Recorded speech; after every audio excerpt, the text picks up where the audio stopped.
வணக்கம் நேயர்களே, ஃபீபாவின் இன்றைய காலை தியானத்திற்காக உங்களை அன்புடன் வரவேற்கிறேன். நீதிமானுடைய சிரசின் மேல் ஆசீர்வாதங்கள் தங்கும் என்று கர்த்தருடைய வார்த்தை சொல்லுகிறது.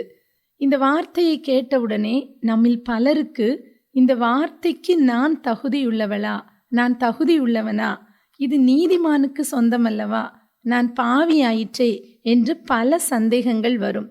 இப்படித்தான் கர்த்தருடைய வாக்குத்தத்தங்கள் ஒவ்வொன்றையும் நம்மால் அனுபவிக்க முடியாமல் குற்ற மனசாட்சிக்குள் அநேக நேரம் தள்ளப்பட்டு விடுகிறோம். ஆனால் ரோமர் 3வது அதிகாரம் 28வது வசனத்திலே பவுல் இவ்வாறாக கூறுகிறார், மனுஷன் நியாய பிரமாணத்தின் கிரியைகள் இல்லாமல் விசுவாசத்தினாலேயே நீதிமானாக்கப்படுகிறான் என்று தீர்க்கிறோம் என்று. இது ஒரு தீர்ப்பாகவே நமக்கு கூறப்பட்டுள்ளது. நம்முடைய செயல்களின் அடிப்படையில் அல்ல, இயேசு கிறிஸ்துவின் இரத்தத்தை பற்றி நாம் கொண்டிருக்கிற விசுவாசத்தினாலேயே நாம் நீதிமான் ஆக்கப்பட்டிருக்கிறோம். ரட்சிக்கப்பட்ட ஒவ்வொருவரும் இயேசு கிறிஸ்துவை விசுவாசிக்கிறோம். எப்பொழுது நாம் அவரை விசுவாசிக்கிறோமோ அப்பொழுதே அவர் நம்மை நீதிமானாக தான் பார்க்கிறார். அக்கிரமங்களிலும் பாவங்களிலும் நாம் மரித்து போயிருந்தது உண்மை.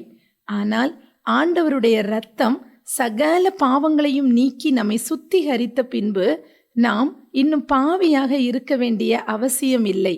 நான் பாவி பாவி என்று நம்முடைய சிந்தனைக்கு நாம் சொல்லிக் கொடுத்து கொண்டிருக்கும் வரைக்கும் நம்மால் இந்த பாவத்தினை ஜெயித்து வாழவே முடியாது.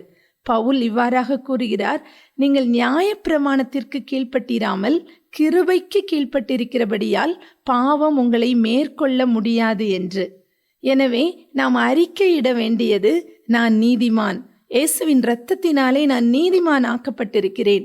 இதை நாம் கூற கூற கூற நம்முடைய சிந்தனைகளுக்கு நான் பாவி அல்ல, நான் ஒரு நீதிமான் என்பதினை நாம் கற்றுக் கொடுத்து கொண்டே இருக்கிறோம்.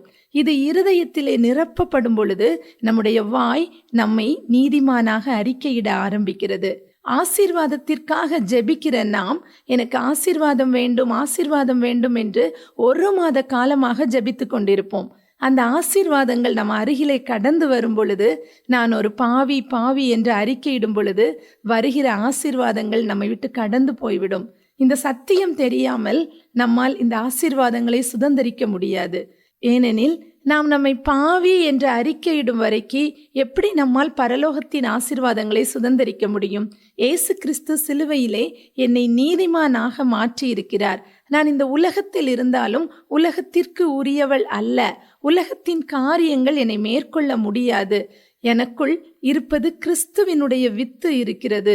ஆதாமின் வித்தை என்னை விட்டு எடுத்து போட்டு விட்டார். கொரிந்தியரில் கூறப்பட்டது போல, ஒருவன் கிறிஸ்துவுக்குள் இருந்தால் பழையவைகள் ஒளிந்து போயின, எல்லாம் புதிதாயின என்ற வார்த்தையின்படி நீங்களும் நானும் இயேசு கிறிஸ்துவின் இரத்தத்தினாலே நீதிமான் ஆக்கப்பட்டிருக்கிறோம். ஒரு முறை மார்ட்டின் லூதர் கிங்கை சாத்தான் இவ்வாறாக தூண்ட ஆரம்பித்திருக்கிறான். அவர் செய்த பழைய பாவங்கள் எல்லாவற்றையும் ஒரு நாள் தனிமையிலே உட்கார்ந்து அவரை அறியாமலேயே ஒரு வெள்ளை பேப்பரில் எழுதி கொண்டே இருந்திருக்கிறார். சாத்தானும் ஒவ்வொரு பாவங்களாக ஞாபகப்படுத்தி எழுத எழுத அவருடைய பாவத்தின் எண்ணிக்கை அதிகமாகி கொண்டே போகும் பொழுது மார்ட்டின் லூதர் கிங் குற்ற மனசாட்சிக்குள் தள்ளப்பட்டிருக்கிறார். தேவனுக்கும் அவருக்கும் இடையில் மிக பெரிய ஒரு பிளவு வந்தது போல ஒரு உணர்வு. எனவே தனிமை உணர்வு, குற்ற மனசாட்சி, வாக்குத்தத்தங்களை குறித்த பயம், இதோடு அவர் போராடி கொண்டிருக்கும் பொழுது பரிசுத்த ஆவியானவருடைய தூண்டுதலினால் அருகில் இருந்த சிகப்பு மை நிறைந்த பாட்டிலை எழுதிய அந்த பேப்பரிலே கொட்டி விட்டாராம்.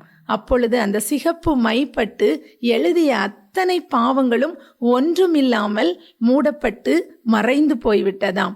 உடனே அவர் கம்பீரமாக சாத்தானை பார்த்து சொன்னாராம், ஆம், நான் பாவியாக இருந்தது உண்மை, பாவம் செய்தது உண்மை, எத்தனையோ அக்கிரமங்கள் நிறைவேற்றியது உண்மை. ஆனால் இயேசு கிறிஸ்துவினுடைய இரத்தம் சகல பாவங்களையும் நீக்கி என்னை சுத்திகரித்து என்னை இப்பொழுது நீதிமானாக மாற்றி இருக்கிறது. நான் நீதிமான் என்று கம்பீரத்தோடு அவர் கூறினாராம். ஆம் பிரியமானவர்களே, நாம் எப்பொழுது பாவி அல்ல, நான் ஒரு நீதிமான், இயேசுவின் இரத்தம் என்னை நீதிமானாக மாற்றி இருக்கிறது, இதை நம் இருதயத்திலே வாங்கி வாயிலே அறிக்கையிடுகிறோமோ அப்பொழுது நாம் நீதிமான் என்ற ஆசீர்வாதத்தை நாம் பெற்றுக்கொள்ளுகிறோம். கிருபையினாலே விசுவாசத்தை கொண்டு ரட்சிக்கப்பட்டீர்கள். ஆம், நாம் கிருபையினாலே விசுவாசத்தினாலே ரட்சிக்கப்பட்டிருக்கிறோம், கிரியைகளினால் அல்ல. கிருபையினாலே ரட்சிக்கப்பட்ட நம்மை கிரியைகளிலும் தகுதியாக்குவதற்கு தான் கர்த்தராகிய இயேசு கிறிஸ்து நமக்குள்ளே வாசமாயிருக்கிறார். எனவே நாம் பாவிகள் அல்ல, நாம் நீதிமான்கள் என்கிற விசுவாசத்தை வாயினால் அறிக்கையிடுவோம். நீதிமானுக்குரிய ஆசீர்வாதங்களை நாம் பெற்றுக்கொள்ளுவோம். கர்த்தர் தாமே அப்படிப்பட்ட கிருபைகளால் நம்மை பாதுகாத்துக் கொள்வாராக. ஆமேன். இன்றைய காலை தியானத்தில் பங்கேற்றமைக்காக நன்றி. உங்களது கருத்துக்களை பகிர்ந்து கொள்ளவோ மேலும் விவரங்கள் அறிந்து கொள்ளவோ 9458585042 என்ற எண்ணிற்கோ அல்லது info@fibaonline.org தொடர்பு கொள்ளவும். தேவன் தாமே உங்களை ஆசீர்வதிப்பாராக. ஆமேன்.